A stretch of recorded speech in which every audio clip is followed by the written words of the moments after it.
और भी कई घोटाले थे। LIC में मुंद्रा घोटाला, भारत बैंक का डालमिया घोटाला, नगर वाला स्कैम सेंट्रल बैंक में, हर साल घोटाले होते थे। सोचने वाली बात यह भी है कि सब घोटाले तो बाहर भी नहीं आते, 100 में से कोई 1 या 2 ही जनता के सामने आ पाते हैं। अब 2010 पे आते हैं, कॉमनवेल्थ गेम्स, 70,000 करोड़ का घोटाला। 2G scam, 1,76,000 crore. 2012 पे आई कोलगेट घोटाला, 1,86,000 करोड़। अगर 1,86,000 करोड़ रुपए का एक घोटाला होता है तो देश की अर्थव्यवस्था पर क्या असर होगा, आप अंदाजा लगा सकते हैं। 1987 में देश के प्रधानमंत्री ने क्या कहा था वो याद कीजिए। स्वर्गीय राजीव गांधी ने कहा था कि सरकार 1 रुपया गरीबों के लिए खर्चती है तो उसमें से सिर्फ 15 पैसे ही उन तक पहुंचते हैं। कुछ वक्त पहले कर्नाटक में हमने पढ़ा कि गरीबों को 1 रुपए किलो चावल देने की घोषणा हुई, जिसके लिए सरकार एक मोटी रकम खर्च करे। कुछ हफ्ते ही बीते थे कि अखबारों में ये रिपोर्ट्स आनी शुरू हो गई कि जो पैसा गरीबों को 1 रुपए के हिसाब से चावल देने के लिए खर्चा जा रहा है, उससे जो चावल खरीदा जाता है वो या तो एकदम सड़ा हुआ होता है या जहां अच्छे चावल की खरीद हुई है वहां उसे गोदामों से चुरा चुरा के प्राइवेट लोगों को दे दिया गया है। इस तरीके से पैसे की लूट हो रही है, कैसे बच पाएंगे हम? सर, इस तरह के घोटालों का, भ्रष्टाचार का आम लोगों की जिंदगी पर कैसे असर है?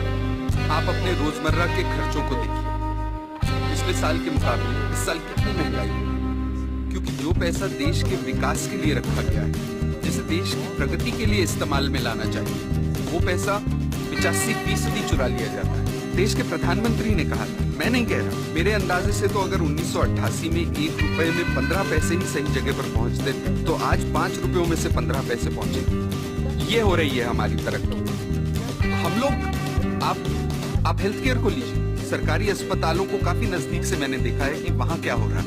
मैं आपको एक मिसाल देता हूँ। 2010 में एक गांव की महिला डिलीवरी के लिए सरकारी अस्पताल आई, उससे पैसे मांगे गए, उसके पास पैसे नहीं, अस्पताल ने साफ इनकार किया। महिला के साथ जो व्यक्ति था वो पैसों का इंतजाम करने गांव भागा। फिर अस्पताल वालों ने महिला को कहा कि यहाँ मत बैठो, बाहर जाओ। वो बेचारी उस हालत में सड़क पार करके बाहर बस स्टॉप पर जाकर बैठ गई। जब तक पैसों का इंतजाम होता, बाहर उसी बस स्टॉप पर उसकी डिलीवरी हुई। ये किस तरह के समाज में जी रहे हैं? मुझे लगता है कि लालच तो एक बात है, लेकिन लालची होने के साथ साथ हम अपनी इंसानियत पूरी तरह से खो रहे हैं। हम इंसान से शैतान बन गए। हमें इस बात से कोई फर्क नहीं पड़ रहा कि दूसरे लोगों के साथ क्या हो रहा है। हर जगह, हर डिपार्टमेंट का यही हाल है।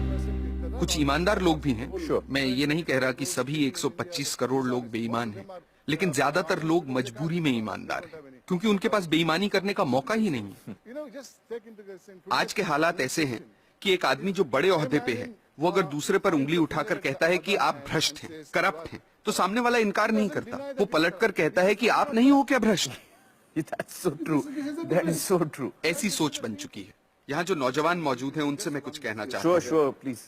मेरी पीढ़ी के लोग अब हालात नहीं बदल पाएंगे, अब सिर्फ आप ही हालात बदल सकते हैं।